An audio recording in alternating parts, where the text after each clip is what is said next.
Bienvenidos al séptimo episodio del Politipodcast. Esta vez, primer episodio con invitado oficial. Porque las veces anteriores era tertulia extendida. Exacto, ya con otros compañeros del equipo de producción y guionistas del Politipodcast. Bueno, hoy tenemos la presencia de otra persona muy importante para todos nosotros, muy querida, muy respetada aquí en el estado Táchira y en muchas partes de Venezuela. Estamos con nosotros el doctor Mauricio Fermía Reyes, eres profesor universitario y también coordinador de Transparencia Venezuela. Además, cabe resaltar que fue profesor de nosotros en la carrera, fue profesor de instituciones políticas y pues nada, hoy venimos a hablar de temas bastante interesantes que tienen que ver con temas de corrupción y todo lo que pues abarca el tema de la transparencia. Bienvenido, profe. Bueno, muchísimas gracias. Estamos, de verdad que queremos conversar mucho y esta será la oportunidad para que todos también se incluyan en la conversación. Exactamente. Bueno, el profe también hizo parte de todo este proceso de desarrollo del proyecto de sociométrica, o como lo llama, Sputnik. ¿Por qué Sputnik? Porque la imagen gráfica al final acá parece que tuviese después el satélite ahí. El satélite, exactamente. Pero eso es importante porque la gente vuelve a mirar. Y o la revista es un proxy información del gobierno ruso, pero bueno. No lo somos, Carlos. No. Todos somos Team Ucrania, recuerda. Bueno. Con matices. Nada, pues, gracias a Profesor Mauricio, pues también tuvimos la presencia como sociométrica en el evento de la Red Jóvenes Anticorrupción. Tuve la oportunidad de hacer en el Centro de Ingenieros. Que donde grabamos algo de contenido para TikTok y YouTube. Contenido que fue bastante apoyado, a la gente le gustó. Las entrevistas que fueron curiosas las entrevistas porque al final de cada entrevista nos quedábamos así como sorprendidos porque fueron sobre Milei. Y la mayoría de personas decían que no les parecía la forma de ser de Milei, pero cuando le preguntabas si en Venezuela querían un candidato así, decían que sí. Entonces decían, no, es que me parece que es muy agresivo, que es como errante, que está mal de la cabeza, y después le decía, ¿y te parece que debería tener un candidato así en Venezuela? Sí, bueno, quizás no tan extremo, pero sí, eso es lo que le falta, exactamente. Pero fue un evento muy interesante porque compartimos con diversas organizaciones. Correcto. De jóvenes. No necesariamente que su objetivo sea la corrupción, luchar contra la corrupción, pero sí que trabajan jóvenes que fomentan la participación ciudadana y luchar contra la corrupción, hacer parte de la participación ciudadana, como bien hemos dicho. Así es. Profe, si quiere, se acomoda aquí la solapa, del lado izquierdo suyo. Aquí. No, aquí ayudamos a todo el mundo. Yo que soy de producción libertad, pero me dio pena el invitado. El trabajo en gestión. A mí me gustan mucho los temas de etiqueta, entonces sí, dando mucho tiempo. Menos mal. Pero antes, no sé si profe nos ayuda a comentar, pues, explicarle un poco en palabras más simples, ¿qué es la corrupción? ¿Cómo se lo puede explicar al ciudadano de a pie? Mire, la corrupción no es más ni menos que tomar recursos públicos para fines privados. Y los recursos públicos son todos aquellos que sostienen el estilo de vida que nos hemos propuesto como sociedad. Nosotros de la sociedad humana, digamos, o el ser humano de la constitución de los estados de derecho, los estados como los conocemos hoy día, con lo que nos resulta más familiar, el Estado se encarga de un conjunto de tareas que como sociedad le hemos delegado. Entonces, si el Estado asume la prestación de un servicio público, nosotros deseamos que ese servicio público esté desarrollado en los términos y estándares que cubran las necesidades de la sociedad. El Estado puede hacer dos cosas: o prestarlo directamente o garantizar que alguien lo va a prestar en su nombre y bajo su regulación, su control permanente. En cualquiera de los dos casos. Licitaciones, concesiones. En Venezuela, por ejemplo, en materia de espectro radioeléctrico, que es un bien de dominio público, pues puede haber concurrencia del público con el privado. Entonces, por ejemplo, tenemos compañías telefónicas de teléfonos móviles privadas y otras de carácter público. ¿Por qué decimos esto? Si el Estado se dedica o asume una tarea, la asume con un fin específico de alcanzar a todas las personas. Cuando nosotros pensemos en cualquier servicio público, pensemos quizás en el que todos tenemos que estar conscientes de la necesidad universal, que es el del servicio público sanitario, de salud.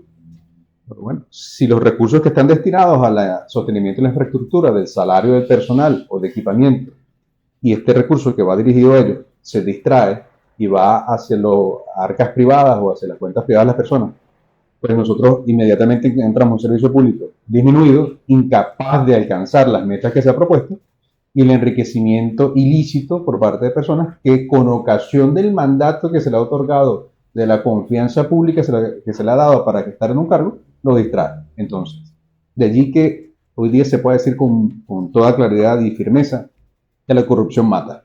La corrupción es el mayor violador de derechos humanos porque atenta contra todas las actividades que se ha dispuesto el Estado para hacer. ¿Qué tan fácil es ser corrupto en Venezuela? Mire, que Sí, es sencillo. la impunidad favorece, la impunidad beneficia al corrupto. La falta de transparencia que nosotros no veamos que está ocurriendo con nuestros recursos públicos favorece, es decir, crecen al amparo de una sombra que los cubija, y esa sombra hace que el ciudadano pues no distingue entre los matices de todas las dificultades que tiene en su cotidianidad, que detrás de la carencia que ellos tienen está la corrupción. Se nos hace pensar de que hay múltiples factores y cada, vamos a llamarlo, temporada, hay diferentes razones públicas que se exponen para decir que los servicios públicos ahora mismo no funcionan. Por ejemplo, en un pasado es que estamos heredando unos malos servicios públicos. En el presente son las sanciones extranjeras. Y en el medio de estos hemos tenido un conjunto de narrativas que imponen.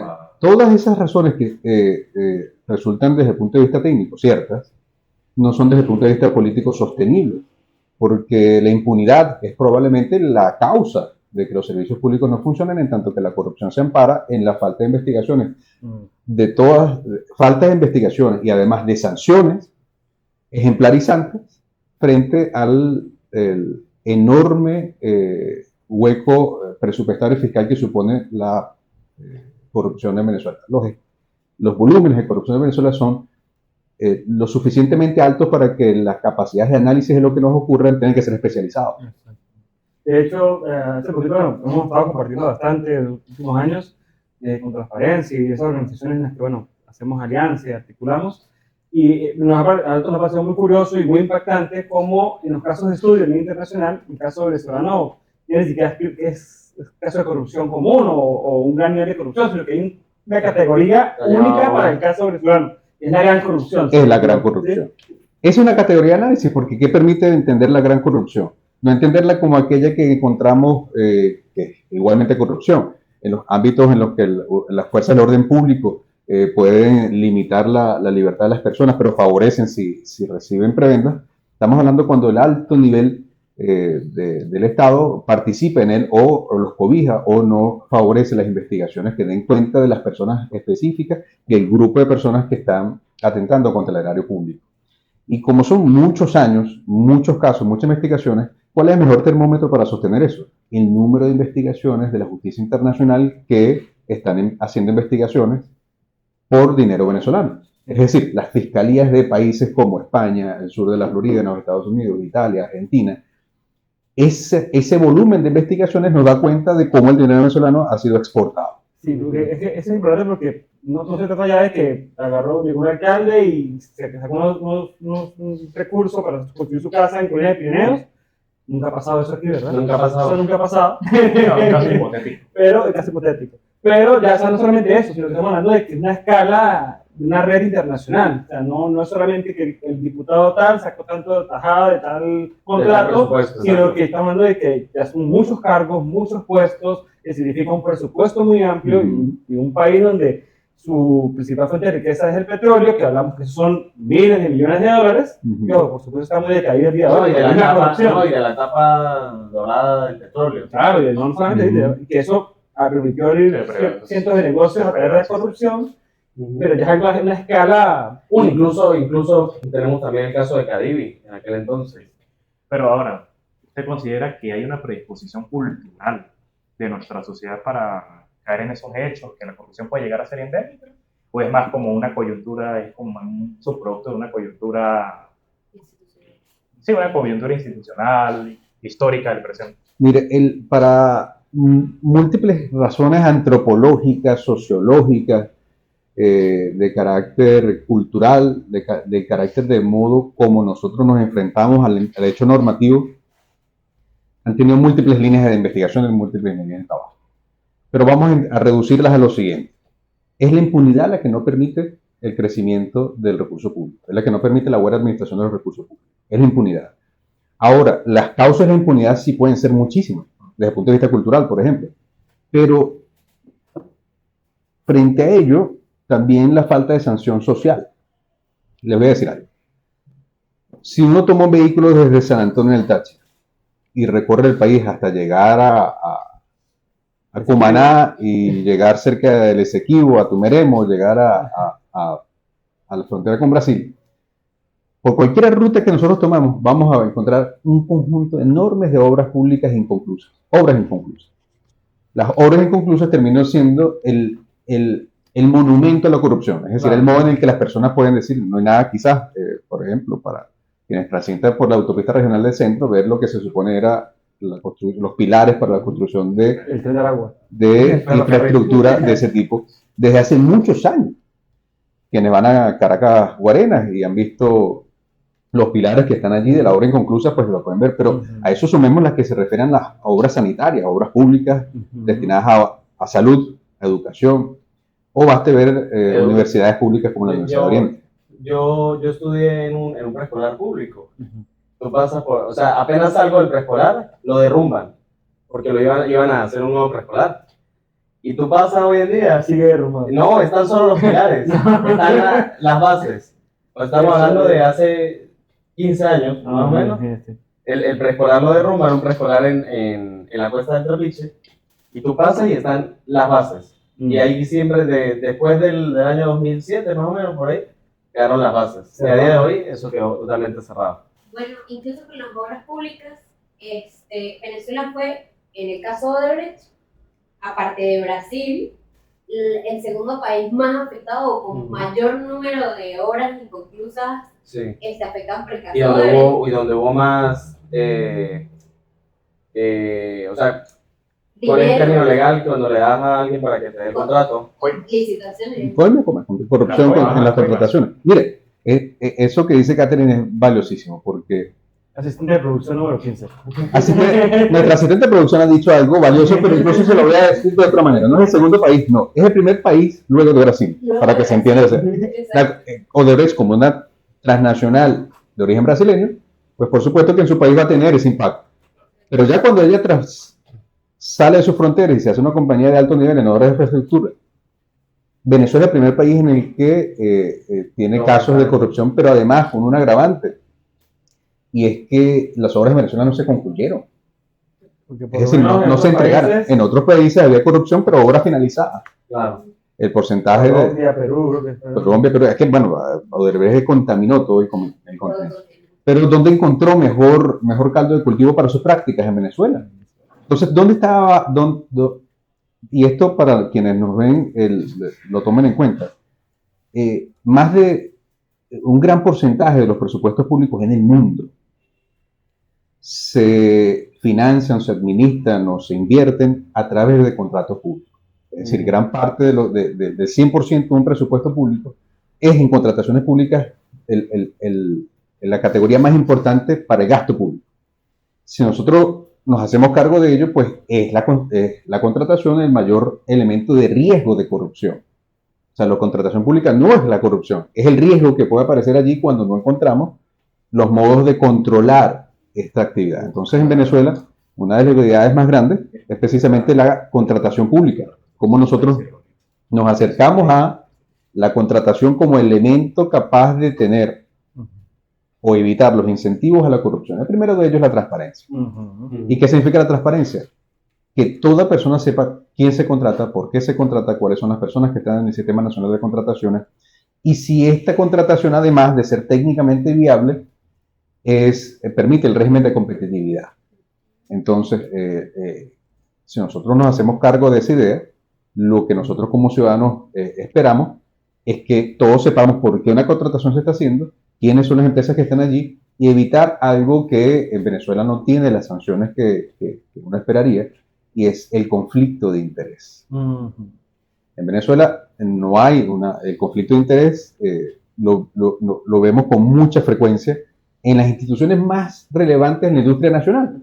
Piénsese que por muchos años, quien ha sido ministro de materia de petróleo, como quiera que se llame el ministerio, ha sido al mismo tiempo presidente de Petróleos de Venezuela, la industria más importante del país o la empresa de mayor relevancia en el país. Incluso Rafael Ramírez fue ministro Con él se inauguró este modo en el que el ministro al mismo tiempo forma parte de la empresa que debe ser controlada por el ministerio que preside. Entonces pongámonos que en esta mesa que ustedes nos ven, que en la que estamos hablando, imagínense que estamos en una asamblea de accionistas y él preside al accionista y al mismo tiempo a quien rinde cuentas como administrador de la compañía. Claro, se cobran y se dan el vuelto. Exacto, se cobran y se dan el vuelto. Durante el Ramírez que, bueno, ¿y cómo estamos en números? Excelente.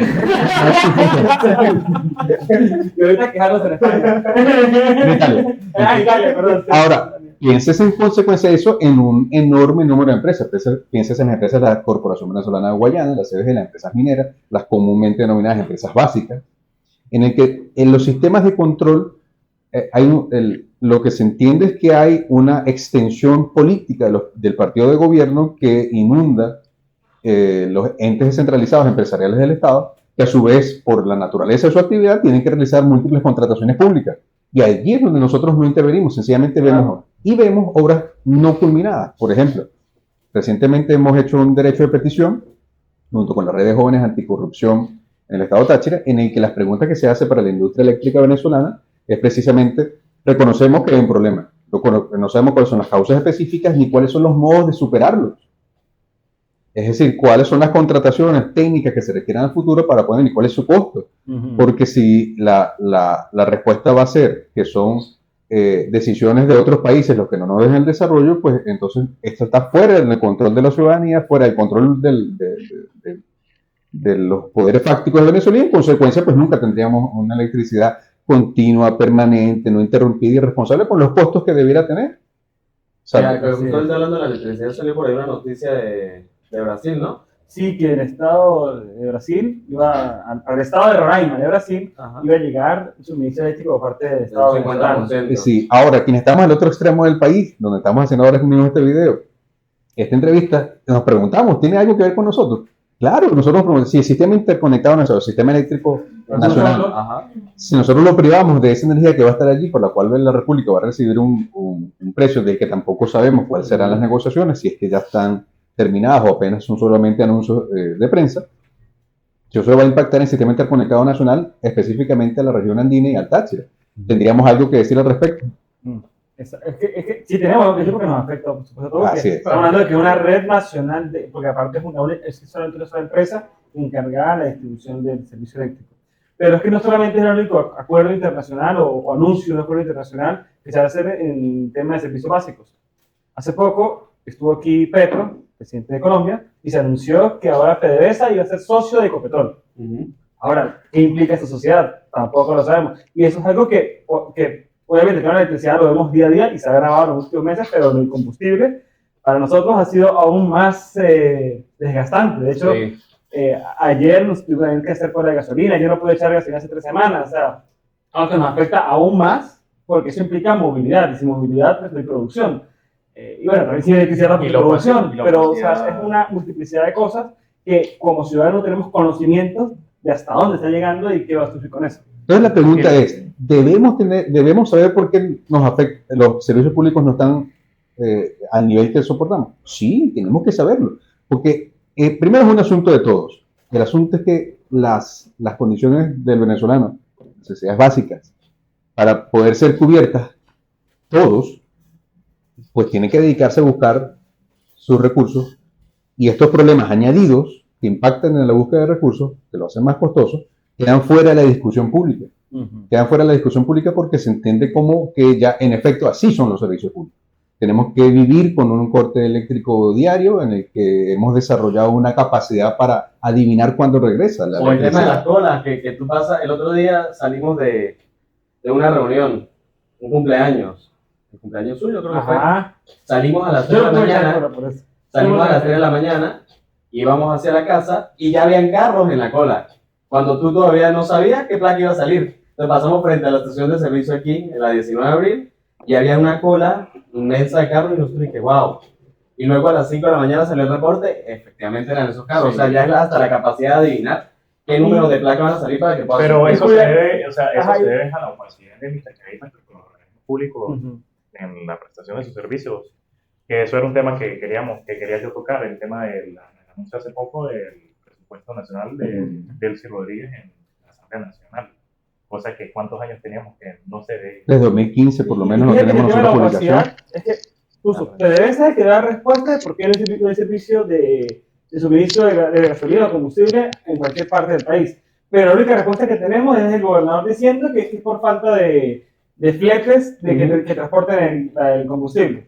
Ahora, ¿Quién nos asegura que eso, si él no, en teoría, no hace parte del sistema Claro. de la empresa? Primero, ¿quién asume la vocería de los servicios públicos? Pero incluso sin entrar a detalle de quién asume la vocería, imaginémonos que eso es un acuerdo de naturaleza política, por el liderazgo político.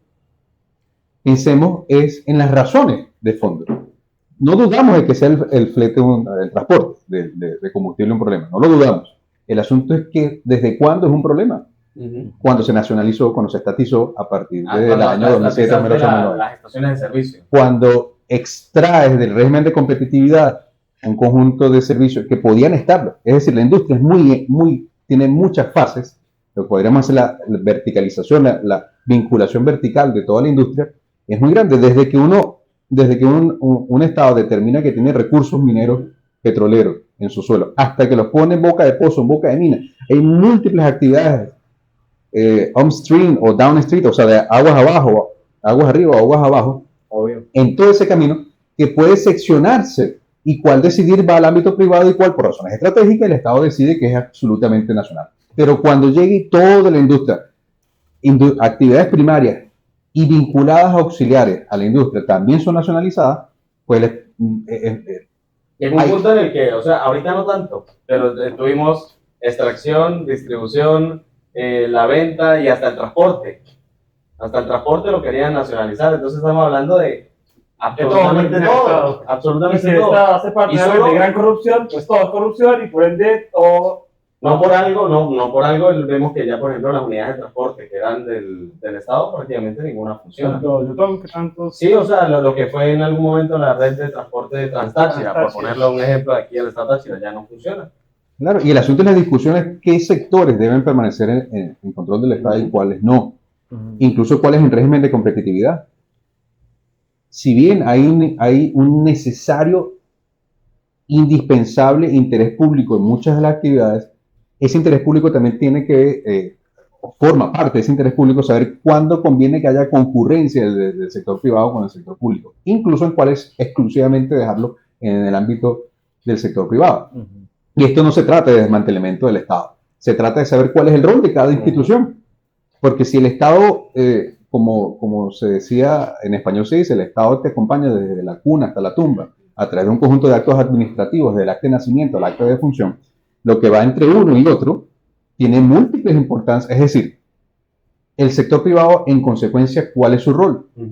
El acompañar al Estado, o por el contrario, el Estado regular la actividad que presta. Entonces, una de las transformaciones muy importantes que nosotros debemos ver es mirar al Estado o exigirle al Estado una transformación para verlo como un Estado regulador de la actividad y que participe en aquellas actividades indispensables para el control público, control interno, control externo, que garantice a las fuerzas creativas de la propia sociedad poder darle soluciones en régimen de competitividad a un conjunto de bienes y servicios que requerimos. Usted dijo que el Estado regule y acá le iba dando un infarto ahí.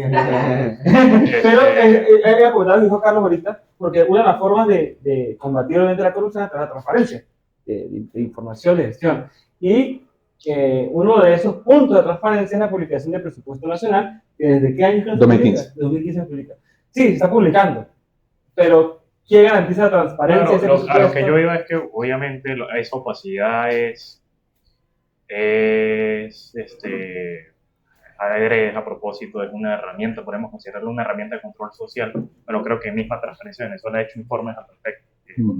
Es deliberado ese bloqueo informativo, podemos llegar a decir, con este anuncio de la vicepresidenta presidenta, con todas estas posturas con Venezuela, intentando, como habíamos hablado, como hacer vitrina, generar un clima de confianza de entes multilaterales y posibles financistas. ¿Se genera un cambio de paradigma o es un paño de agua tibia? No, es una lectura positiva de las capacidades que pueda tener el Estado de dar pasos determinados hacia la transparencia. Pero la deuda frente a la transparencia y la lucha contra la corrupción, la posibilidad está todavía muy lejos de eso, pero es un paso en esa dirección.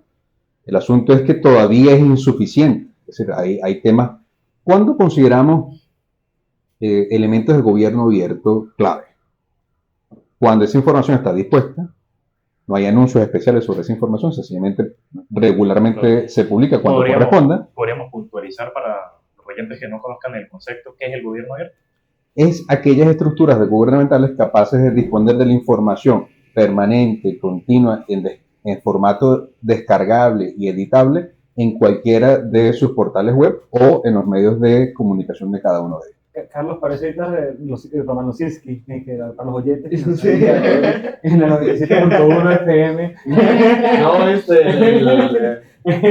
el pelón. Ay. ¿Rondones? Sí. César Miguel Rondón. César Miguel Rondón. Saludos a César Miguel. Estamos aquí en Julio Radio. Sí. Volviendo al tema. No te molestes, Carlos. Es que en efecto, un gobierno abierto es lo que desconocemos, y tu pregunta es muy importante porque nos lleva a un paradigma que desconocemos. El gobierno abierto, es verdad. El gobierno abierto, la publicación de un presupuesto participativo implica dos cosas: que haya participación en su elaboración, participación de la ciudadanía, y luego que haya una alta divulgación para que el ciudadano en cualquier momento de la ejecución presupuestaria sepa en qué momento estamos, qué se ha ejecutado y qué no, en cada una de las variables o categorías que se hayan decidido dedicar no inversión. No es tan complicado, o sea, es como que cada vez que haces un presupuesto te piden una lista de Excel. Exacto. Entonces agarra a Carlos y le dice: Carlos, todo lo que te envíen, súbelo a una nube. Y ya, exacto. y listo. Pero tengo entendido, porque eso lo hemos conversado, que aquí en Táchira hay alcaldías que han tenido experiencias con gobiernos abiertos, en el cual han ustedes participado, colaborado. En nuestro interés en materia de gestión pública transparente, por muchos años y sigue vigente, es el asesorar y además acompañar a los gobiernos locales en materia de presupuesto participativo a través de administraciones públicas o la alcaldía de sistemas transparentes, la implementación de un sistema transparente. ¿En qué consiste esto?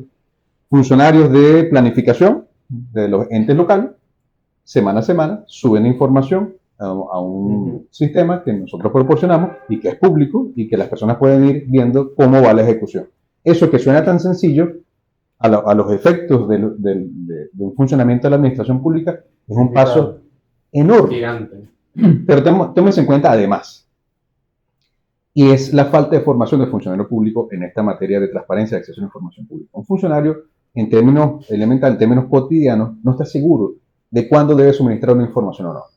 Si cualquiera de quienes nos está viendo ha tenido que solicitar algo ante un ministerio, ante una dependencia nacional, ante una alcaldía, sabe que cuando presenta el documento de solicitud, muchos funcionarios no saben siquiera si recibirlo. Incluso un funcionario puede recibir una amonestación verbal, no oficial, por haber recibido un documento, ponerle el sello recibido, la fecha y hora.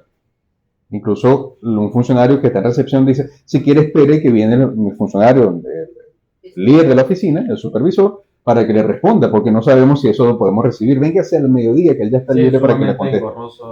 ¿Eso dónde está la razón de eso? En la falta de formación, en el temor a una sanción, a la destitución de un cargo por parte de las autoridades a las cuales debe rendir. Esa forma, esa falta de instrucción no requiere más que leer el artículo 51 de la Constitución. Toda persona tiene derecho a dirigir peticiones a la administración pública y a recibir oportuna y adecuada respuesta. Oportuna en los tiempos que la norma diga. Adecuada en los términos que ha sido solicitado. No se trata que diga sí cualquier solicitud. Significa que si yo pedí algo, solicitamos algo, deba haber una respuesta relacionada con la solicitud. De hecho, Lucy, profe, quisiera comentarnos esa experiencia que tuvimos, eso fue hace un año más o menos, con una respuesta que dio Corporet a una petición que se hizo a través de la Defensor. coalición Ah. anticorrupción, a través de la Defensoría del Pueblo, obviamente, que existe el derecho de petición. Una experiencia que, a ver, se hizo un derecho de petición para el tema otra vez, el tema de la falla del servicio eléctrico, y que por primera vez dio una respuesta. Además que la respuesta no fue la esperada, ¿no? El trabajo también es un tema de hacer pedagogía institucional. Es decir, incluso saber si unos funcionarios, incluso de más alto nivel, no saben, no están seguros si deben dar respuesta a toda solicitud. Lo digo con conocimiento de causa. Es decir, se cuestionan cómo debe darse respuesta, o incluso del por qué debe darse respuesta. Y eso no es un tema en discusión, no porque lo digamos nosotros en esta mesa, es porque nuestra norma suprema, la Constitución, señala que toda persona puede dirigir. Toda administración pública debe informar. Y hay temas específicos que un ciudadano además también puede solicitar. Es decir, tiene dos tipos de transparencia, la activa y la pasiva. Es decir, aquella que la administración pública debe informar porque es su obligación, y aquella, como el presupuesto público, y aquella que con ocasión de una solicitud de un ciudadano o de una persona, ésta debe responder. En este caso, se dio una respuesta y la pregunta iba dirigida a conocer las razones, las causas y además las inversiones por hacer en materia de energía eléctrica. ¿Cuánto tiempo demoró la respuesta? La respuesta estuvo fuera de los tiempos, pero fue una respuesta que se hizo. Se solicitó en febrero y se responde ya a finales de mayo. La respuesta, en resumen, para quienes nos ven, dice lo siguiente. Luego de saludar y estar dirigido, dice: recuerdo la solicitud suscrita por organizaciones y ciudadanos que residen en el estado Táchira, quienes de manera generalizada informan que en el estado Táchira viene sufriendo por cortes prolongados de servicio eléctrico. Y aquí está el centro de la respuesta. En consecuencia, al respecto le informo que el requerimiento no puede ser dirigido de manera generalizada y debe igualmente señalar cuáles son los sectores o municipios que presuntamente están siendo afectados por corte prolongado de suministro de energía eléctrica, para que de esa manera determinar el origen de ese razonamiento y verificar el tiempo de administración de carga de dicho sector si lo hubiera. Sin más a que se referencia y se despide la autoridad. Está como cuando en los exámenes, ¿en qué año murió tal? La persona, el deceso, el día, y alargó la respuesta. Lo que podía responder. Ahora, esto es valiosísimo, porque nos dice, primero, que hay capacidad de dar respuesta. Es decir, de proporcionar una documentación dirigida a los peticionantes. Eso es maravilloso. También nos demuestra la falta de flexibilidad de entrenamiento del músculo democrático, de decirle: mira, yo estoy administrando esto en su nombre, no en mi nombre. El funcionario público no está administrando lo propio, está administrando en nombre de nosotros, tiene un mandato de administración. Y un mandatario tiene que responder a su mandante, sea por designación o por elección popular. Y esta persona o esta institución, Corpolec, demostró que está ejercitando el músculo para responder. Creemos que esto es un paso en el sentido apropiado. Al menos acá en Táchira. Y eso exactamente en provincias, donde probablemente tiene mayor sentido las necesidades de respuesta por las penurias que ocurren con ocasión de la continuidad del suministro de energía eléctrica. ¿Y usted considera que hay una experiencia, un estudio de caso, o sea, una implementación de medidas de la aplicación del gobierno abierto que nosotros podemos llegar a tomar o no? ¿Te refieres a Venezuela, por ejemplo? A Venezuela. En el pasado sí. Podríamos llegar a... Nosotros se ha hecho varios índices de transparencia en las alcaldías por varios años. El último fue en 2017. Y lo que se mide es el éxito o no de las alcaldías en implementar estándares de gobierno abierto. Es decir, gobierno abierto no es un añadido a la gestión pública, es la gestión pública. Porque si no dijéramos, es la gestión privada. Entonces, es un elemento de gestión pública. En mucho tiempo, municipios de Distrito Capital de Venezuela estuvieron liderando esas posiciones en materia de transparencia, entre otras cosas porque disponiendo de una norma local de transparencia de acceso a la información pública, es decir, una ordenanza que indicara: esto es transparencia, esto es información pública, este es el procedimiento de solicitud, y principalmente estas son las sanciones por no dar la respuesta. ¿Y en Latinoamérica hay algún caso así que sea como que, o sea, De transparencia, de gobierno abierto, algún caso que sea excepcional? Sí, para Que tenga toda la... que sea para que cumpla con No, sí, claro, no, mira, hay con diferentes bemoles, ¿no? Hay a diferentes ritmos. Las sociedades funcionan de acuerdo a los estándares que mismos se han propuesto. Pero les voy a dar ejemplos comunes en varios países. Lo que mejor funciona digamos, Colombia, México, es el derecho de petición. Les voy a dar un ejemplo. Como docente universitario en Colombia, mis estudiantes en materia de trabajo de grado, para presentar su trabajo de investigaciones, pues requerían de información pública para desarrollar la investigación. Y ellos en una semana, máximo 15 días, tenían información que peticionaban a cualquiera, al orden local, entes descentralizados, gobernaciones, es decir, estamos investigando sobre el número de multas que se colocan a personas que manejan bajo estado de embriaguez, y preguntaban eso a la alcaldía, y la alcaldía le daba la información. Estas son el número de estadísticas. Es decir, el derecho de petición, que debería ser el primer paso normal en el que la administración pública se expresa, y esto vamos a repetirlo porque conviene que no, digamos, que podamos en nuestro inconsciente desarrollar esta creencia real, esta afirmación real, y es que quienes están en el ejercicio de gobierno son nuestros mandatarios. Y si hay un mandatario, hay un mandante. No es al revés. Pero ocurre que en nuestra cotidianidad lo vemos al revés, lo vemos invertido. Entonces los mandatarios pasan a ser los jefes. Y no funciona así. O por lo menos no funciona así en los estados de derecho y las democracias. Y es donde nuestro déficit en estos ambos criterios, pues termina siendo evidente. Entonces la discusión pública tiene que decir, ya va, tenemos un alcalde, en términos generales, es un conserje de la ciudad. Debe estar al tanto de los temas de la ciudad. En Venezuela nuestra constitución tiene numerosas competencias, es decir, atribuciones, facultades para la alcaldía, pero que se la arrogan otros órganos y entes nacionales, entonces hay un desfase. Por ejemplo, el agua potable y la energía eléctrica son competencias locales, pero tenemos empresas nacionales que hacen la actividad, y eso supone mayor control y centralización, y quienes estamos en provincia, además, en los límites de la provincia, estamos muy alejados de los centros de poder y la toma de decisiones de políticas públicas de inversión en esas zonas. Una lucha ciudadana trascendente es convertir la periferia en el centro. Nosotros, además de ser la periferia desde el punto de vista de la centralización, nos comportamos como periferia. Y eso es un problema, en términos de que nosotros no alcanzamos a hacernos el centro de la toma de decisiones porque nos comportamos también como periferia. Y frente a nuestra realidad, frente a esquemas binacionales, el Táchira es el centro. Terminas aceptando la postura de ser la periferia. Exactamente. Entonces es una discusión que conviene que demos, porque sin objetarlo, sin luchar contra lo obvio, que está la capital de la República y el resto de los estados, la provincia tiene una voz propia, la provincia tiene unas necesidades propias, y cuando hay tantas competencias a nivel nacional, pues terminamos dependiendo de decisiones tomadas por personas que no están en la región. Señor Caracas. Y ahí viene... Caracas, que, por cierto, es un término que hemos usado mucho, pero que lo acuñó, creo, o lo escuché aparte por el profesor Mauricio Pernía, que es la figura antropomórfica que creamos, que toma decisiones, que no tiene pies, cabeza ni manos, pero toma... está aquí presente. Hace parte de la vida del metrópoli. Claro, mire, El señor Caracas. ni siquiera en los tiempos de los Austrias, de los Habsburgo, los territorios españoles en América, lo que sería Hispanoamérica, ni siquiera éramos colonia. Miren, hay muchos mitos.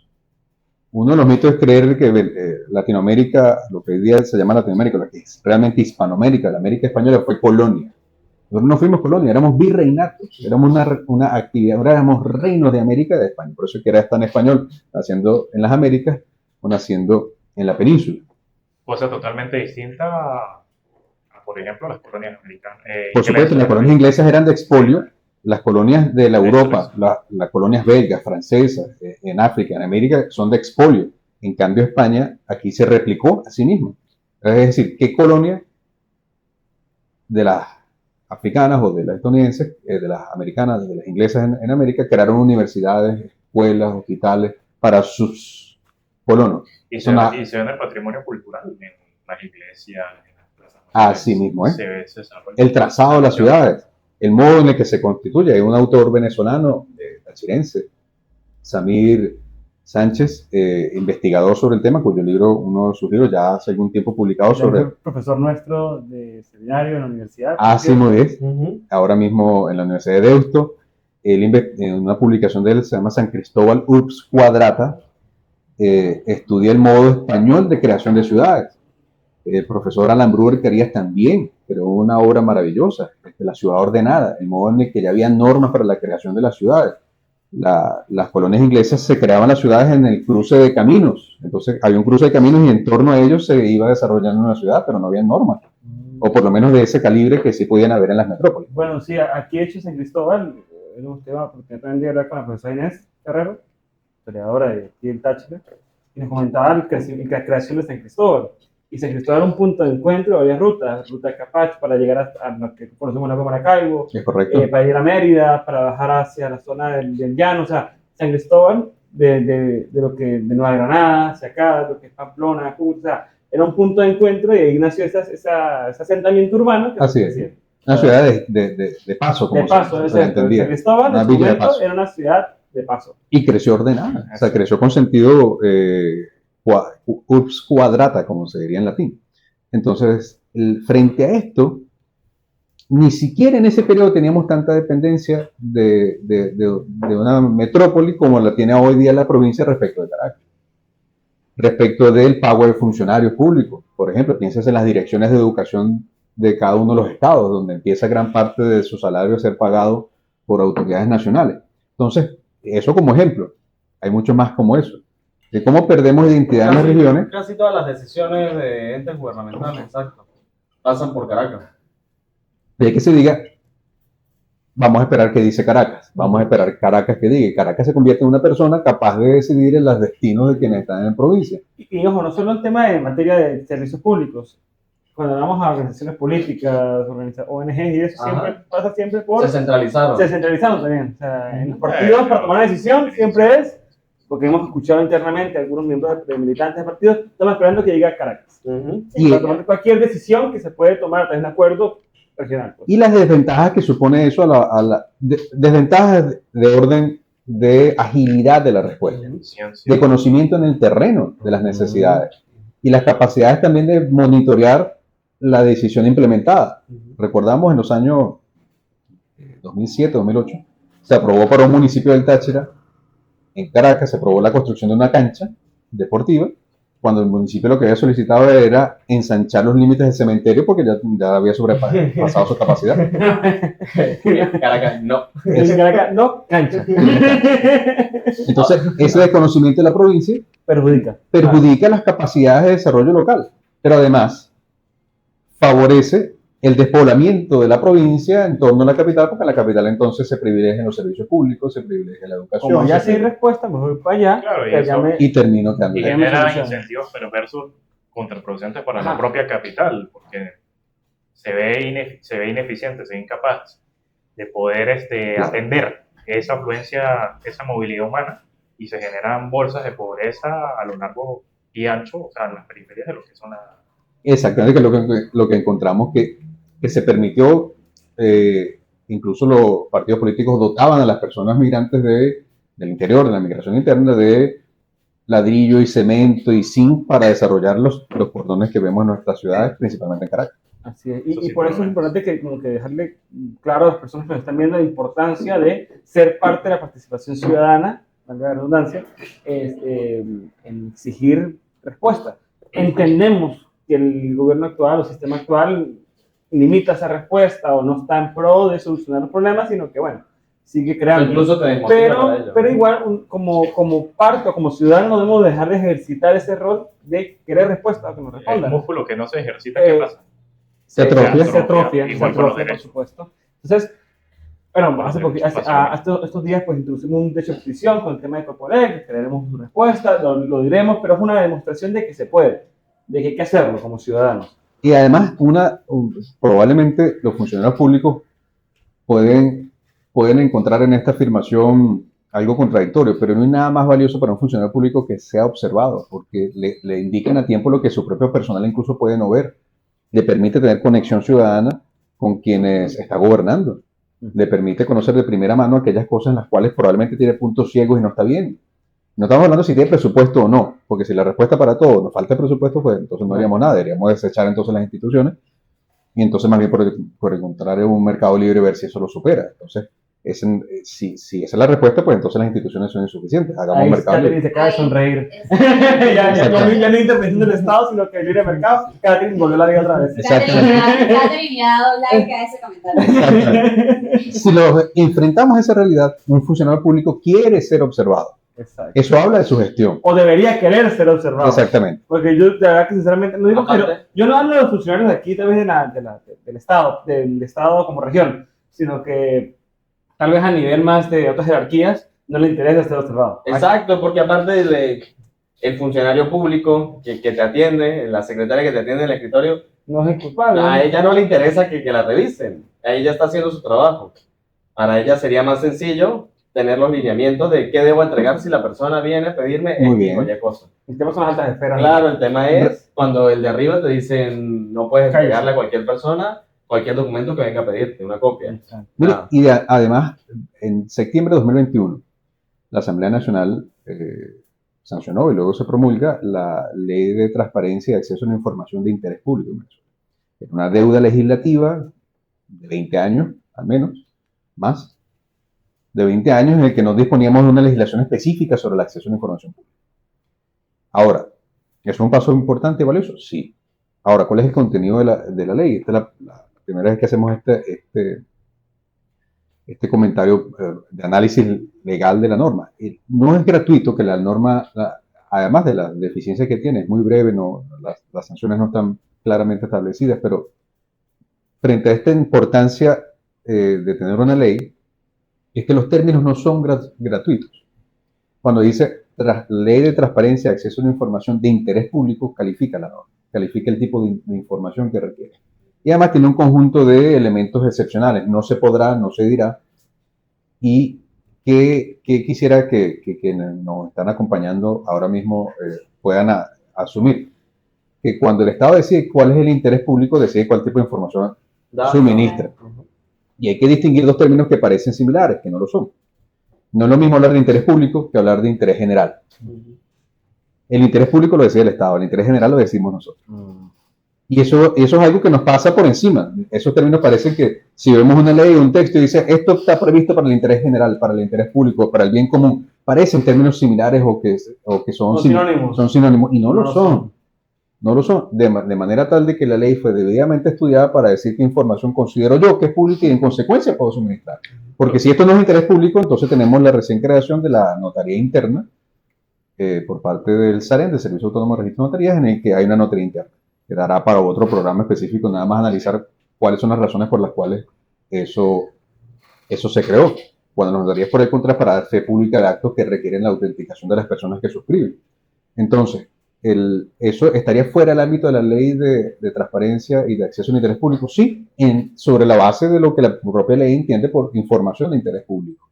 Entonces, la capacidad crítica de los ciudadanos es clave en este punto, porque dicen, ya va, ¿qué cosas no debemos saber? Uno da por sentado que la información en materia de seguridad y defensa es clave que sea la debidamente confidencial a los fines que ponen en riesgo la vida de las personas. Pero las finanzas públicas no, por ejemplo. Y hablando de elementos de transparencia, yo creo que podríamos hablar de transparencia en procesos electorales y tocar un tema caliente de la actualidad, que es Bueno, la pero consulta. vamos a hacer una... la idea de Siquio también, pero algo que también es importante hablar, un tema de transparencia, es que si nos fijamos, muchos de esos temas pasan por la explotación de recursos, ¿no? De cómo el Estado puede explotar ciertos recursos. Y bueno, aquí el profe tenía un libro que quería personalmente compartir con nosotros, que acaba de salir hace poco, ¿verdad? ¿no? Está caliente. Está salidito. Porque aparte del tema de la explotación, hay un derecho para explotar ciertos recursos, ¿no? Muy Y bien. hace parte de la corrupción. Nosotros decidimos aportar pues, a la literatura de derecho público venezolano en materia de derecho minero, principalmente porque Venezuela es un país minero. Venezuela es un país minero y esto, de hecho, considerando todas las características de protección ambiental que hoy día están vigentes por el crecimiento de la conciencia del ser humano en relación a su entorno, Venezuela es un país minero, entendiendo por minero lo petrolero también. Es decir, la activación de los recursos o el aprovechamiento racional de los recursos del subsuelo. En consecuencia, un recurso minero, petrolero o gasífero, entonces hablemos en términos generales, recursos del subsuelo, siempre han tenido un interés fiscal para los países, frente a otras potencias coloniales, como lo decíamos entonces, que tenía un criterio de expolio sobre las coloniales que llegaban. La monarquía hispánica, por el contrario, se satisfacía con un quinto, se llama el quinto real. El 100% de lo explotado, una quinta parte se enviaba a la corona, porque los virreinatos tenían que sostenerse. Y eso no se conoce. Aquí se cree que los españoles vinieron, tomaron todo el oro, se lo llevaron y eso es absolutamente falso. Por supuesto que si nos situamos en la época. La falta de transparencia en la historia. Falta transparencia histórica. Transparencia histórica. La leyenda negra. Poco transparente. La leyenda negra es aquella tesis en la cual los hispanos nos creemos las mentiras que nos dicen los enemigos. Si lo vemos así, nos damos cuenta que, a pesar de que Inglaterra perdió decenas de veces en materia naval con España, solo se recuerda aquella vez que España perdió. Y que no perdió en términos formales, pues se debió más al tiempo, al clima y a otros factores. Entonces, desde entonces, para la América española, el subsuelo se consideró o del monarca y luego con la creación de las repúblicas como bienes de la república. Y en consecuencia, las riquezas de los suelos es un factor relevante para el ejercicio de la soberanía, es decir, cómo se despliegan en el territorio las normas de un Estado. Y cómo tienen vigencia, y cómo tienen aplicación, y qué instituciones las hacen palpables, visibles, ejercitables en los territorios. Que eso genera un debate, otro debate interesante, que no es para ahorita, pero es el tema de que, bueno, el subsuelo es quien le pertenece. Ahorita constitucionalmente le pertenece al Estado. Hay algunos que están de acuerdo, pero hay otros que dicen, bueno, si está en mi terreno, ahí me debe pertenecer lo de mi terreno, espacio terrestre, como el subsuelo que está en mi terreno. O sea, claro, si el petróleo ahí, el petróleo debe ser mío.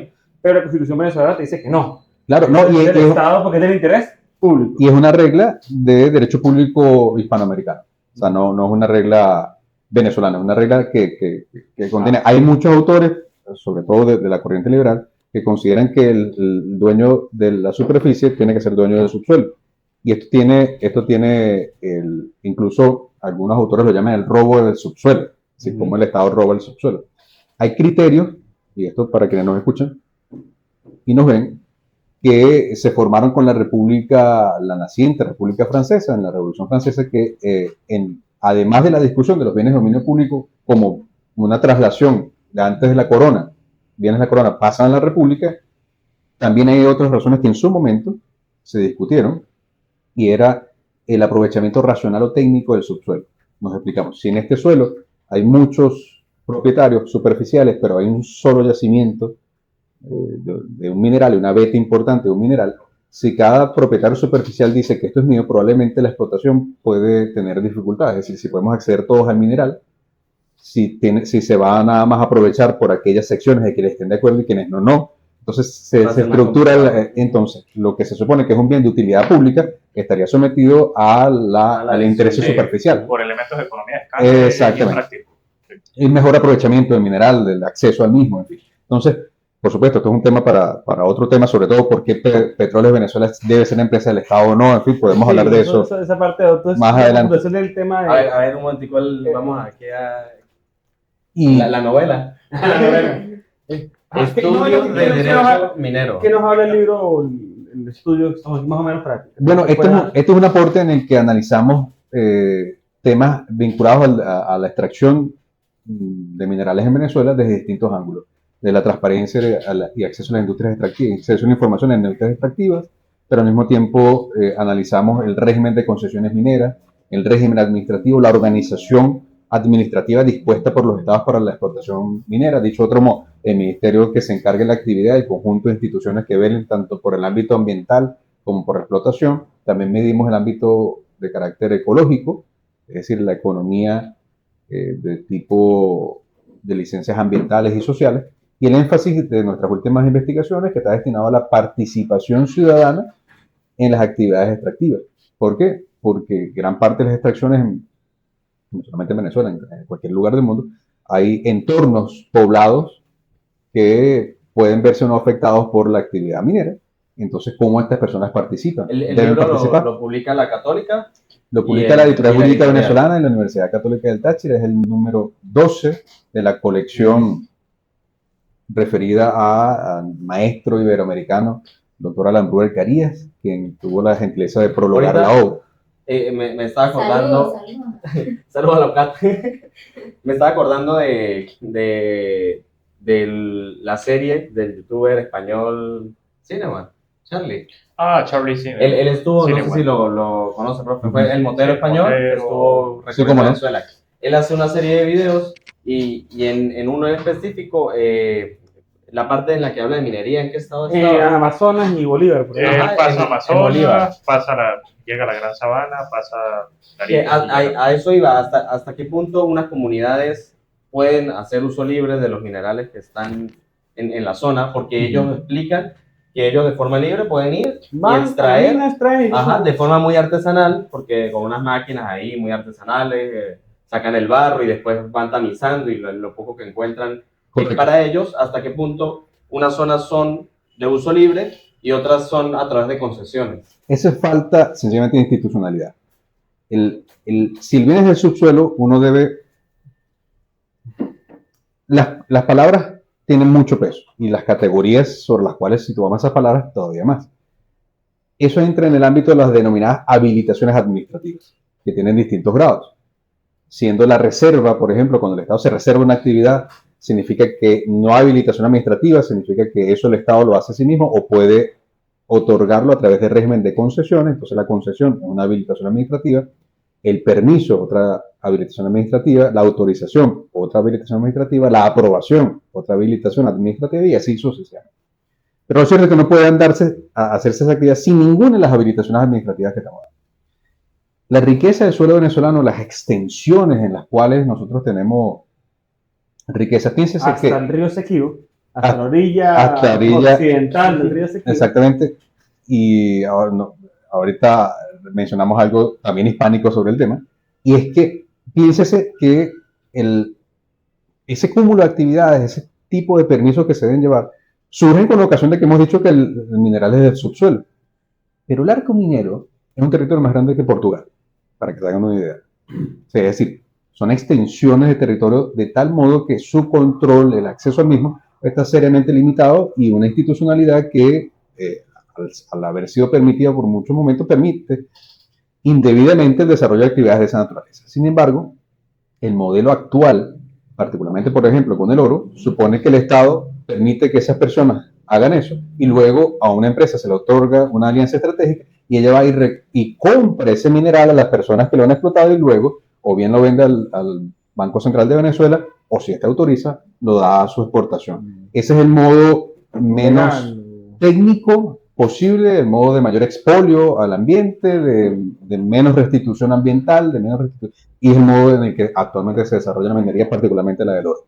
Ahora sí, con el tema del Esequibo, porque hay dos temas que incluso son interesantes hablarlo en materia de transparencia, lo que hablaba Carlos, de la transparencia electoral, porque acabamos de pasar un proceso de referéndum consultivo, que bueno, que después del resultado, aquí tuve la oportunidad de debatirlo si participaron o no, pero después del resultado, pues, hay una clara falta de transparencia a nivel de materia electoral, pero además con el tema de los recursos de subsuelo, lo que hace parte del Estado, la explotación, hace parte de la soberanía nacional y la explotación de esos recursos por parte de otro Estado se vulnera la soberanía del Estado y bueno, entonces esa explotación a quién le pertenecen esos recursos, que hace parte de otro debate que más o menos podemos conversar porque hace parte de la falta de transparencia en cómo se va a explotar esos recursos, de qué manera. Ahora, ¿cómo vamos a darle ciudadanía a todos esos ciudadanos venezolanos que están en ese territorio? ¿De qué manera se va a hacer un asistencialismo? ¿De qué manera se va a construir una infraestructura en la zona? Los venezolanos que viven ahí. O sea, eso hace parte de una conversación que es interesante. Es muy interesante. Decía, ahí resulta muy común en la mitología venezolana que se hable de Bolívar como el padre de la patria. Si nosotros reconociéramos esa idea como de alguna manera cierta, pues tendríamos que, con mayor razón, reconocer la existencia de un abuelo de la patria. Es un tema que no se aborda. El territorio que se está defendiendo hoy día es un territorio determinado por Carlos III, rey de España.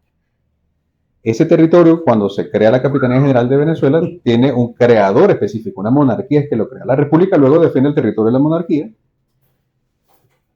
¿Borbón? Sí. Eso fue después de la guerra. Exactamente. De sucesión, ¿no? Así es. Cuando Carlos III, mediante la Real Cédula, crea la Capitanía General de Venezuela como un territorio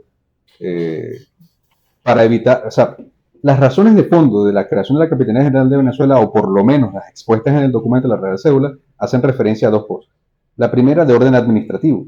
Las distancias entre Caracas y Santo Domingo dependiente del Virreinato de la Nueva España, o sea, Novo Hispano, y otras regiones del país que también, incluyendo la Guyana y el occidente del país, teniendo a la audiencia en este caso, al Virreinato de la Nueva Granada como territorio sobre el cual elevar las decisiones administrativas, ponía en riesgo dos cosas. Primero, la tardanza, la disgregación del territorio, y segundo, las faltas de capacidades de respuesta ante la invasión o el ataque de corsarios o de piratas. Se tiene una razón de defensa y racionalización administrativa la creación de la Capitanía General de Venezuela. Lo que reúne un conjunto de provincias, y esas provincias finalmente incluyen el actual territorio del Esequibo. Es decir, que estamos hablando, por eso decíamos de una manera que nos pueda quedar siempre en la memoria, hay un padre de la patria y hay un abuelo de la patria. Hay alguien que por razones administrativas de defensa del territorio español, pues define ese territorio nacional. Allí, por supuesto, son las riquezas del subsuelo las que tienen una importancia trascendental a los fines de nosotros considerar, además, no solamente el territorio, sino el provecho racional que oculto en el subsuelo puede ser vinculado a las finanzas en este caso, finanzas públicas. Hubiese sido monarquía en su momento o la república posteriormente. Entonces, recogiendo siempre la idea de que las minas tienen un carácter fiscal para los estados, es decir, tengo una captura de la riqueza, una captura de renta a través de lo que en el subsuelo está. ¿Ya existía, considera usted, para esa época una noción estratégica de esos recursos del subsuelo? ¿O cuándo se puede considerar que hay esa noción? Esa No, siempre lo ha sido. Desde el Imperio Romano, gran parte de lo que es la Hispania romana, la actual la península ibérica, tenía una importancia estratégica para los romanos sobre la base de las minas de oro, las minas de España. Es decir, una riqueza indispensable. Es más, me permite tu pregunta traer a la memoria lo que siempre decimos cuando estudiamos historia. ¿Qué decimos? La edad de piedra, la edad de hierro, la edad de bronce. Es decir, nosotros determinamos nuestra historia conforme hacíamos minería y éramos capaces de dominar los metales. O sea, tan trascendente y tan estratégico para el ser humano la actividad extractiva que nuestra historia la comprendemos a partir del modo en el que manipulábamos los minerales. Entonces, esa trascendencia de la relación del ser humano con su entorno a través del aprovechamiento de los minerales ha sido inseparable a la comunidad humana. O sea, el hombre, sobre todo entendido como comunidad, cuando es capaz no pensemos en muchas murallas, pero pensemos en las murallas de Constantinopla.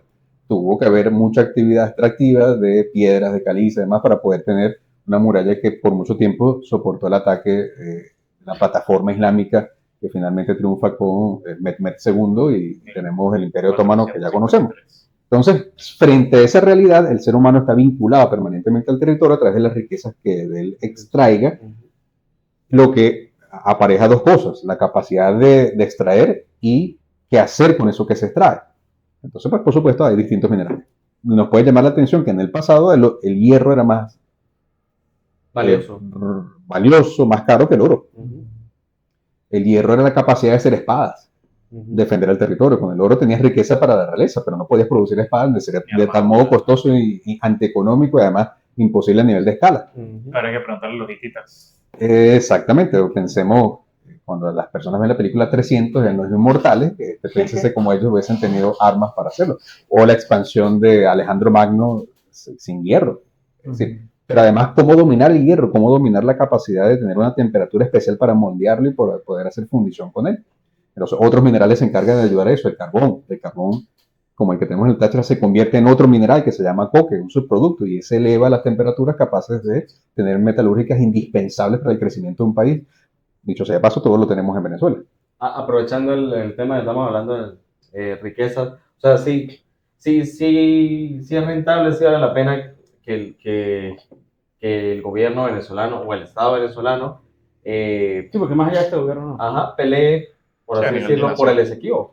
Claro, es su mandato. O sea, pero sí lo vemos viable por la cantidad de recursos que allí. Claro, bueno, ¿qué entendemos por pelear? Deberíamos decir de qué manera defiende el territorio. Nosotros, desde intramuros, es decir, dentro de Venezuela, nosotros no discutimos el Esequibo. El Esequibo es territorio venezolano por disposiciones históricas, por disposiciones del régimen internacional de los territorios. Ojo, y aquí pudiéramos decir muchas cosas. Los británicos pudieron haberse extendido de haber seguido siendo territorio de España, no lo sabemos. Pero cuando se fragmentan lo que era la América Española y termina una república mucho más pequeña de la extensión de lo que era la América Española, pues éramos mucho más vulnerables a la expansión de los británicos de aquel entonces, que ya se conoce hoy día siempre las demarcaciones que se hicieron, el intento de apoderarse del Orinoco, con lo cual es indispensable los efectos de conservar el control y dominio sobre los recursos del subsuelo. Es decir, de allí que el referéndum tenga la virtud de haber puesto en la discusión pública los derechos sobre el Esequibo, pero desde el punto de vista de mandatos, ya estaban los mandatos dados. Es decir, las constituciones cuando reconocen que el territorio de Venezuela corresponde al de la Capitanía General de Venezuela, con las modificaciones resultantes a partir de 1810, válidas, pues ya ahí hay un mandato, porque otros artículos hablan de la defensa del territorio. Entonces, para nosotros no hay ninguna discusión de que esa es la tarea de todo gobierno. Claro, a ver, hay una discusión que también se da, que incluso pues Anthony y Alejandro que estuvieron aquí, incluso la asistente de producción de la tercera edad que estuvo presente, comentaron que hay personas que también ya consideran que es un territorio que ya no nos pertenece, pero no por un tema histórico, sino un tema de que tal vez la negligencia o la falta de contundencia por parte de los diversos gobiernos, porque no solamente es el actual, sino los diversos gobiernos anteriores, de no hacer presencia o no exigir con mayor énfasis o proponerse la defensa del territorio Esequibo, pues prácticamente es un territorio que, por una práctica, no hay soberanía como tal. Como lo hablamos, Carlos y yo sí creemos que es un territorio que nos pertenece, pero creo que sí es válido tal vez consultar a las personas. ¿Pero en qué sentido? Tal vez el referéndum como se dio no era lo propio. Mucha gente comentó que la soberanía no se consulta, se ejerce. Yo después del programa me puse a replantear ciertas ideas y dije, no, a ver, ciertos puntos sí se puede consultar. De hecho, si se hubiese hecho un referéndum que únicamente se preguntara, ¿está dispuesto a mantener la defensa del territorio de Esequibo, sí o no? Y la gente dice que no, es una defensa de la soberanía, porque estás preguntando y consultando a la sociedad, a la población a la cual tú en cierto punto representas y respondes, y dice que no, pues hacer parte del uso de soberanía, porque estás respondiendo al mandato del pueblo, de la gente. Pero ese no fue el caso era otro, obviamente. Estamos hablando de las intenciones políticas, internacionales y económicas que entendemos. Pero yo aquí sí como que quería como reformular lo que dije en el episodio pasado, y tal vez la soberanía sí se puede consultar. ¿Por qué? Porque es un respeto al derecho y al mandato de la población, en cierto punto. Es una concepción que yo fui como que cambiando en el último episodio por acá. ¿Sabes qué me parece curioso? Obviamente uno ve las redes sociales y las redes sociales obviamente probablemente... Pero 10 millones de gente dijo que sí. Muy probable, sí, 10 millones o de votos. Había unos que hicieron gimnasia para decir que eran votos, no personas, que hicieron una regla de tres ahí rara. Que era muy interesante porque se construyen narrativas, se construyen mensajes de parte y parte para poder legitimar tus posturas. Y me parece muy curioso porque llegaban a decir que Venezuela era un etnoestado blanco, opresor y oprobioso, que buscaba someter a la pequeña y pobre Guyana negra y oprimida. O sea, se generan... Los clásicos del tabaco. En la órbita, en la angulosfera, hay un término que es light skin. Es como que tienes un tono de piel más como que más claro. O sea, no terminas de ser de piel oscura, sino que eres como más claro. Drake. A mí me han dicho que yo soy light skin. Drake, por ejemplo, el cantante sería light skin.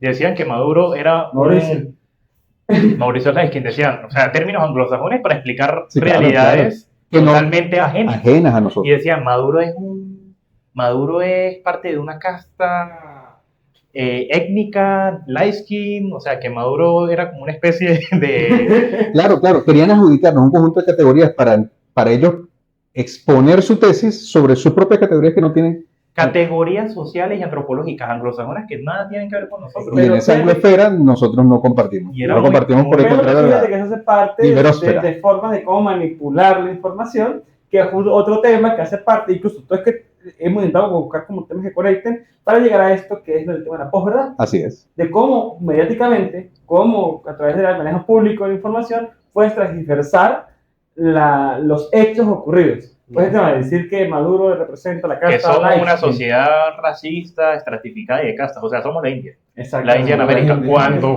justamente Guyana tiene alta incidencia de inmigración de esa región. Entonces Mire, es muy curioso. eso es una posverdad. El asunto de la posverdad es deslindar los hechos de la interpretación de los hechos.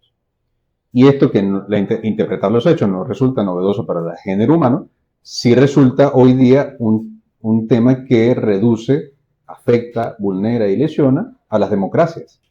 Nosotros no podemos tomar decisiones sobre las mejores decisiones, o nuestras decisiones no pueden ser de la misma calidad cuando tenemos la información correcta a aquellas que nosotros interpretamos de otro modo.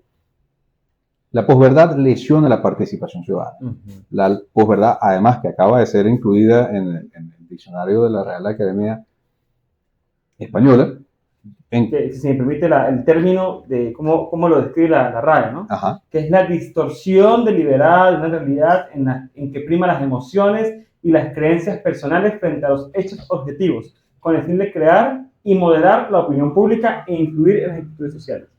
Nada Manipular. Manipular. Manipulación Pero pública. alguien diría, bueno, pero es que manipulación ha existido siempre. O no. No siempre hemos tenido redes sociales. Es un fenómeno al que la humanidad se está enfrentando los últimos 20 años.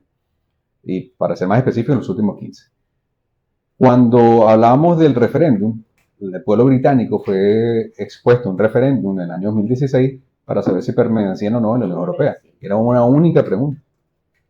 Y los efectos se entendieron después. Muchas personas que votaron afirmativamente, es decir, con la idea de salir de la Unión Europea, semanas después salían en protesta a decir no entendimos las preguntas y no queremos eso porque ahora nos quedamos sin empleo. No nos pongan esa responsabilidad. Exactamente. Pero gran parte de lo que ya ocurrió, como hoy día se ha develado, ya hay muchos estudios sobre el tema del impacto de la manipulación a través de las redes sociales, Cambridge Analytica y muchas compañías capaces de influir en el modo de comportamiento. Justamente el 13 de diciembre estábamos en una conferencia y mostraba el laboratorio de ciencias de comportamiento, si lo buscas allí, de la Universidad de Stanford. O sea, si alguien, incluso cualquiera de los que estamos ahora mismo aquí en esta sala, decimos, es que yo tengo un pensamiento absolutamente autónomo y tengo un pensamiento crítico permanente. No, nuestro pensamiento es modelado día a día a través de la información que recibimos, no solamente en nuestro entorno, en nuestra infancia, sino que hoy día, incluso ya con mayor información sobre un tema, somos capaces de vernos afectados por la opinión de los demás, pero no porque sea la opinión de los demás como individuos que nos afecten. Entonces, Catherine me dice algo sobre el libre mercado y eso me afectó y yo en consecuencia me empiezo a creer sobre el tema o a descreer del tema. No, es la capacidad de corporaciones de gran tamaño, de estados de gran tamaño, que conducen nuestras decisiones o por lo menos nos orientan, nos muestran una parte de la realidad que eso condiciona el modo en el que nosotros pensamos. Entonces, la posverdad, ¿La universidad que dijo usted? Stanford. Stanford. Y basta con ver la sede, la página es muy clara porque dice proyectos en los que estamos desarrollando, que estamos trabajando, es decir, para que no pensemos que estamos hablando de una universidad que en los últimos 50 años no ha bajado del top 5 del ranking de las universidades del mundo. O sea, estamos hablando de que están dispuestos las mejores instituciones, las mejores capacidades, con los recursos suficientes para modelar nuestro comportamiento. Acaba de aparecer Laboratorio de Observación y Salud Humana de la Universidad Católica de Chile. Y algo que estábamos hablando el otro día de cómo lo utilizan actualmente los grandes partidos y los dirigentes políticos, como el tema de Pedro Sánchez. Así es. O sea, cómo sales un día y dices que tú nunca vas a pactar con los separatistas y que no estás a favor de separar Cataluña de España y a los 2 meses pactas con los separatistas porque tú necesitas la integridad de España, paz, porque es necesario. Para mí por muchas la veces paz del pueblo español, garantizar la unidad. la tergiversación para mí es como, o sea, cuando llega un nivel de descaro y de cinismo, termina siendo como un vendedor de aspiradoras. Tú tocas 100 puertas y en alguna vendes. Sí, claro. Y pueden llegar a ser una manipulación sumamente burda y barata, pero lo logran. Con el tema de Israel Gaza, yo me acuerdo que salió un video donde salían marinos yemeníes abordando un submarino israelí. Le habían quitado el audio y le habían puesto una música árabe. El video era de soldados americanos abordando un narco submarino. Y el video decía, abra tu barco. Pero claro, le quitaron el audio y le pusieron música árabe y era Claro, y era- los héroes hutíes. Otro video era de un supuesto enfrentamiento donde estaban arrasando los israelíes. Era un videojuego. Pero era un videojuego que Yo lo vi, yo lo vi. Y fíjate que todo este fenómeno de la Y la posverdad gente se viene lo come. acompañado por las redes sociales y las famosas fake news. Ya, correcto. Entonces manipulan la verdad a través de noticias o hechos que no ocurrieron o transgiversados. O sea, No, de hecho, miren, la fake news y posverdad son categorías, por un lado, de análisis, de entender los hechos noticiosos, pero además los pone a nosotros a sepultar las verdades sobre la base de un conjunto diario de fenómenos noticiosos. Eso que decías sobre Pedro Sánchez es muy claro. Una persona que constantemente ha señalado que no haría algo y luego lo hace. La clase política española lo ha denominado cambio de opinión. Porque es válido, todos podemos cambiar de opinión. El asunto es cuando yo gano o pierdo legitimidad, cuando sobre la base de una afirmación y de una convicción yo la cambio en el ejercicio de gobierno, pero esas no fueron las razones por las cuales me votaron. Ujú. Si las personas han votado por una persona cuyas afirmaciones son A y en el ejercicio de gobierno hace B y eso se considera un cambio de opinión, pues nosotros desde ese momento hemos perdido la democracia. Sobre la base de que la voluntad por la cual nosotros elegimos a alguien pierde automáticamente vigencia en el momento en que asume el cargo. Entonces nosotros decimos, es comprar ideas electorales en el mercado de ideas, es comprar una idea que luego se pervierte en el ejercicio de gobierno. Prácticamente es una estafa. Sin mirar la realpolitik, sin dejar de mirarla. Es decir, la realpolitik existe y hay hechos que pueden condicionar ahora una afirmación del pasado, por supuesto. Pero matizar o tirar al cesto de la basura inmediata una idea sobre la cual yo marqué una diferencia esencial frente a otros candidatos y mañana decir, no, ahora esa es la idea que yo propongo. O sea, hiciste Eso es muy campaña. Muy Exacto. doble pensar, ¿muy qué? orwelliano. 1984. Por eso doble pensar, hiciste muy campaña 6 meses en contra de los separatistas. Y ahora sí. Y de repente en 2 semanas, no, ya no. Y es diferente, hay que ver cómo va a pasar el tema de Milei en Argentina con la famosa dolarización o la destrucción del Banco Central. Que a ver, es una propuesta que él tiene. Ahora, que estando en el poder lo condicione para poder hacerlo o no, o que se demore, eso es otra cosa. Bueno. Eso lo tenemos que ver obviamente con Con el tiempo. Milei, salvando secciones y en honor a la verdad, él decía, yo no negocio con comunistas, yo no negocio ni con Chile, ni Nicaragua, ni Venezuela, Ni la y ahí casta. ni la casta y tal, y ahorita lo vemos negociando el swap, o sea, la reanudación del swap con China. Ahí se puede ver un ejemplo de eso. de- Bueno, de- bueno, de- él de- dijo, de- yo no voy a sentarme nunca con Bullrich. Ojo, Nunca me haré con Bullrich. Y después se sentó con ojo, Bullrich.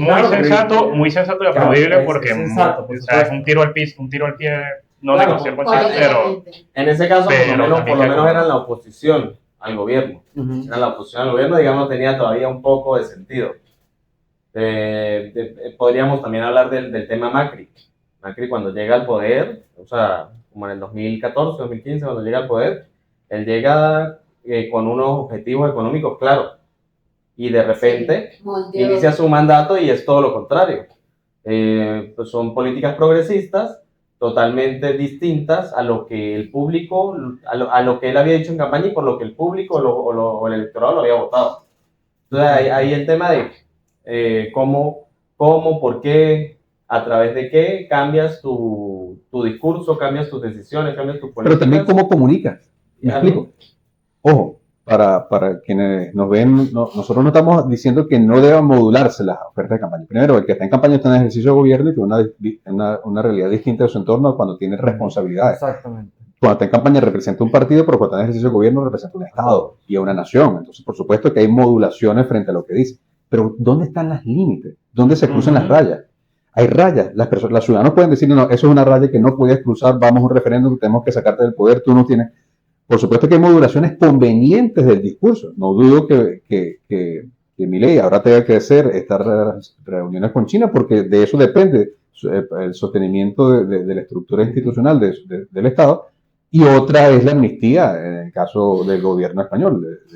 Claro. Claro, porque... Pero la raya no está, pero sigue siendo uno de los líderes más votados en España.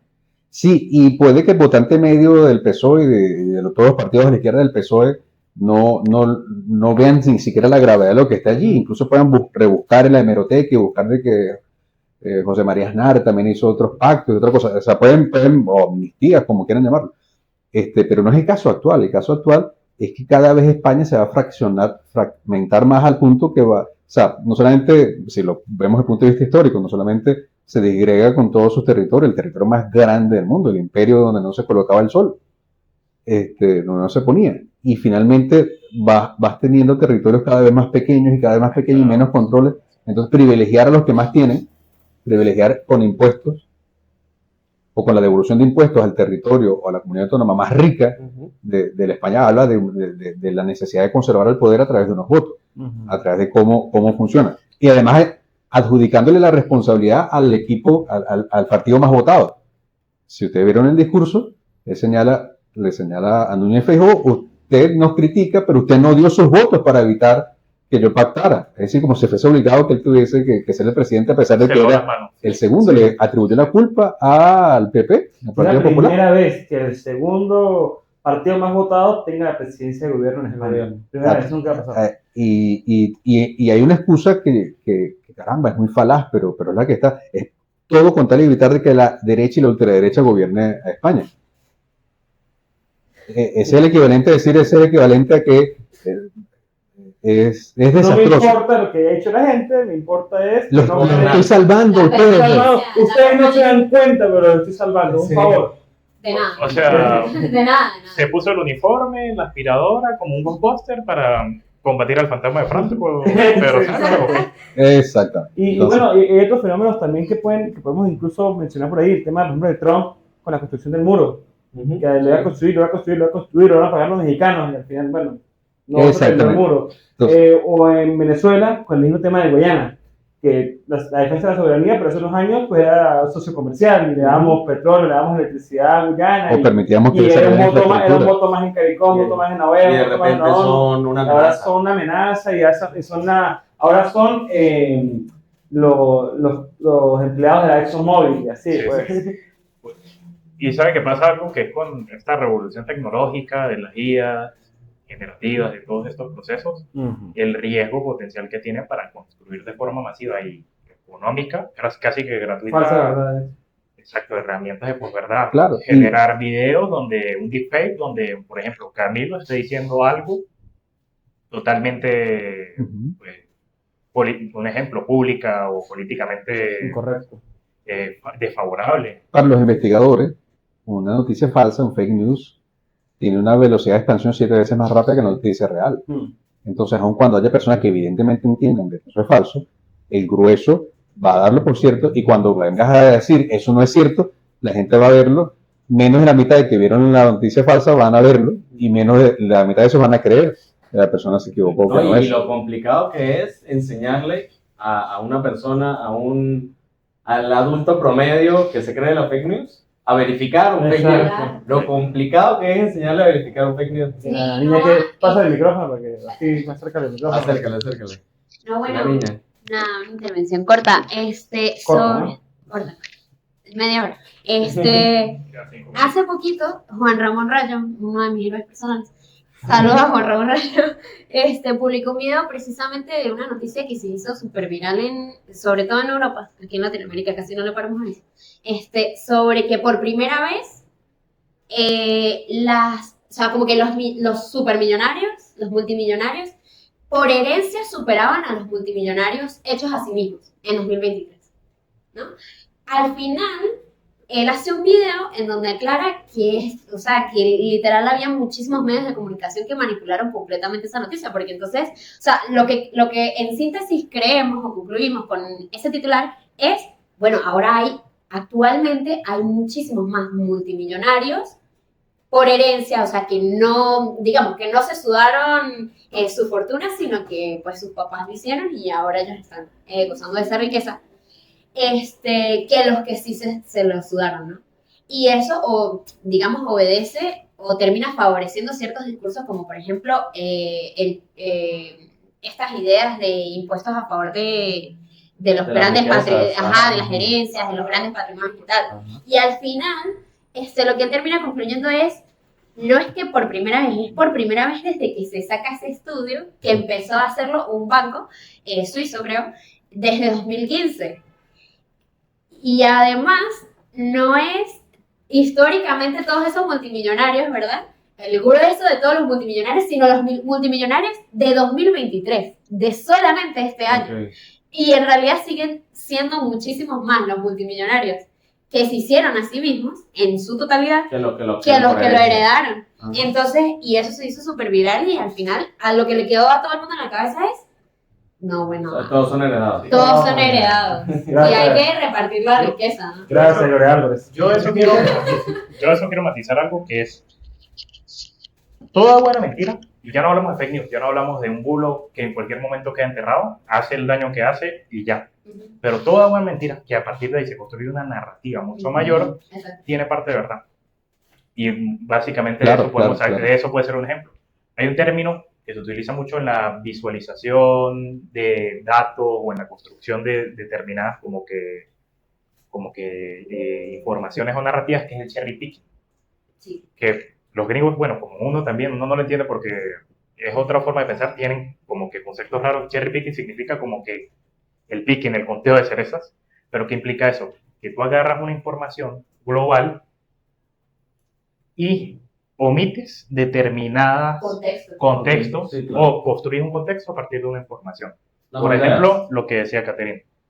O sea, agarras unos datos reales, agarras un diagnóstico, pero Oye, lo sí, manipulas, elimias parte para del que los datos contexto sean a favor tuyo. para que sean a favor de la Bueno, narrativa que construyes. ya podemos ir cerrando. Pues, Sí. pues Para que- nada, nos extendimos como 25 minuticos más de lo ideal. Y ya que agradecido con el profe, la verdad que creo que sí. Había un tema que yo, ya que estamos cerrando rapidito, profe, ¿usted llegó a ver un estudio que se hizo acerca de la corrupción y la obesidad? ¿Y la obesidad? Sí. No. No, o sea, lo leí hace tiempo cuando salió, que hay una correlación muy, muy marcada entre la obesidad de los políticos y la corrupción. Entre más corrupto, más obeso. Hay que buscarla. Mira, Sí, yo se lo voy a enviar, me recuerdo que lo publicó, es de politólogos la página, y lo hizo una universidad, basándose principalmente en datos de Europa, si no me equivoco. Pero lo voy a buscar y se lo voy a replicar. Es muy bueno porque sí existe una correlación y está muy marcada. Y la verdad me quedé loco porque también tú lo llevas al caso de Venezuela y te pones a ver la mayoría de políticos de los cuales se presumen. Ha habido casos de corrupción y tú los ves y todos son... Como su anatomía, pues ahora y presenta todos- y su mayor. anatomía, pues, es ¿Qué estás hablando de decir? Epa. ¿Qué estás hablando de ya decir? sabe, ¿no? gobernadores, Bueno, también hay que decir que gobernadores, alcaldes, ministros. correlación no implica causalidad. O sea, Claro, que hay un patrón no implica que, o sea, Que yo sea porque eres corrupto. gordo, eres corrupto. O sea, eso es algo que hay que matizar. Y ahí hablamos del cherry picking. Sí, exacto, pero ayuda por lo menos a comprender. Comprende. Quienes manejan comunicación política sabrán cómo intentar aprovechar eso o no, según sea el ámbito en el que al cual se dirigen sus públicos o audiencia. Aquí aparece, ¿ves? Estudio explica que la obesidad en los políticos es un síntoma de corrupción. Publican el estudio que dice que entre más obesos, más corruptos son los políticos. Imagínate. No, yo era político. Aquí hay 20 personas. No, porque usted puede llegar a la gobernación y usted dice, no, yo siempre fui gordito. Exacto, Sí, dice, no, es que yo soy el hueso grande. exactamente. Ah, bueno, Siempre fue eso. Vamos a intentar la próxima semana, creo que sería como el último capítulo del año. Ahí Sí. sí podemos hacer algo interesante para cerrar el año con el podcast. Así, Algo navideño. algo navideño o algo que Quizás de la Navidad, sí. Y para ¿Y si traemos a Santa? Traemos a Santa. ¿Será que vendrá? Mira, le hizo la carta. O el niño Jesús. Bueno, gracias a todos los que nos vieron. Gracias al profesor Mauricio. La verdad que va a ser un invitado que ojalá nos pueda acompañar en otro episodio. Y este es su espacio. Sputnik, perdón, Exacto. Sí, aquí, bueno, probablemente después lo vamos a compartir. Seguro. Sí, con Exactamente. cualquier tema que haya por ahí en la mesa. Las redes sociales de Carlos. Carl, dos. Yo, Anthony, @ for Liberty, @Roca Camilo 1. @Pernilla Reyes. @Pernier Reyes, el asistente de producción, Roca Fabiana, y la asistente de El producción, hormiguero. El hormiguero. @Capragan. Cat Ya, Braganza. con eso estamos cerrando. Y sí, suscríbanse, El libro. denle like, el libro. ¿Dónde lo pueden encontrar, por cierto? Está en Amazon y en todas las librerías globales. Ah, La boca está modernizando. En Amazon, en todas las librerías globales. Probablemente Casa del Libro. Está en Casa del Libro. Para los que Está en están Casa del España. Libro. Casa del Libro, Claro, claro que obvio. sí. Libro, buenísimo. Es que creo que se consigue más fácil un libro en Casa del Libro que Está en cualquier Casa del otra- Libro, está en librería jurídica en Caracas, la librería Álvaro Nora, en el centro de Caracas, la de Casa Amarilla, allí está. Perfecto. Y arroba sociométrica para que Arroba lo sigan. socio piso métrico. Piso métrico. Bueno, gracias a todos. Nos vemos. Bye.